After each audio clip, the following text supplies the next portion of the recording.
Bow and arrow, a weapon commonly overlooked for how basic it is.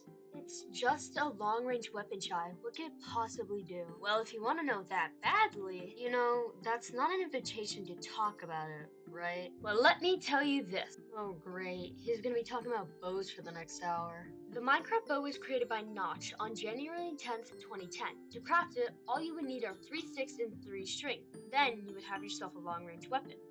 But not quite. See, you would also need an arrow to accommodate the bow, as in the name, bow and arrow. To obtain the bow, other than crafting it, you need to do one out of these few things. You could get a bow from the trial chambers with a 10.4% chance of dropping in either a vault or a rewards chest. You could also obtain it by killing a skeleton, but honestly, I don't recommend it, as when a skeleton drops a bow, the durability is interesting. This weapon can also be acquired by fishing in any bodies of water. This weapon can do different varieties of damage depending on how you use it. For example, if you hold the bow and arrow for 0.1 seconds, it would do up to a half a heart of damage, but if you fully charged it, it would do 6 to 11 hearts of damage. Sure, you can use this bow for any long-range combat, but a bow can be used for other types of fighting styles. When you use the bow and arrow for other combat styles like TNT minecarting, then you can take it up a notch. Pun not intended. With a bow and arrow, it can help trigger a TNT minecart. A regular bow and arrow cannot be regularly used, as you would need fire to set off the TNT cart. So, you would need flint and steel. With flint and steel combined, you would place the flint and steel and fire the bow and arrow, the arrow catching on fire and blowing up the TNT minecart. You could also use the flame enchantment. This method allows the player to instantly blow up the TNT minecart without the flint and steel. As well as the higher velocity the arrow has, the more damage the arrow would do. On topic of how hard you hit the bow and arrow, when hitting a TNT minecart for 0.1 seconds, it can set a player in full nether armor to 3.5 hearts, and when fully charged, the player would die. You can also do what I like to call the most annoying thing somebody can do with a bow. Shooting somebody continuously with a bow from far away distance with a knockback too. In different servers throughout the Minecraft community, you can also use the bow and arrow to do many other things, solve puzzles, and hit fireballs and bed wars, like this amazing thing I'm doing right now.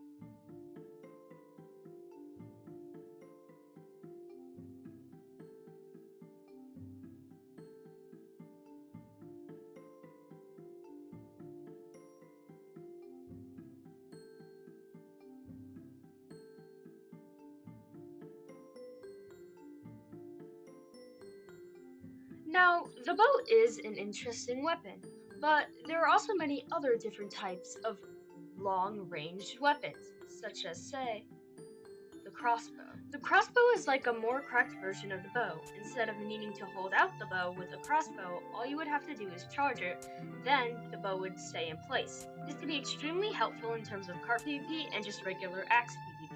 For cart PvP, it can be easy to hit full damage on a player because of how it stays charged. In a fight using a bow, you would have to wait around 1.2 seconds to charge a bow to its full charge.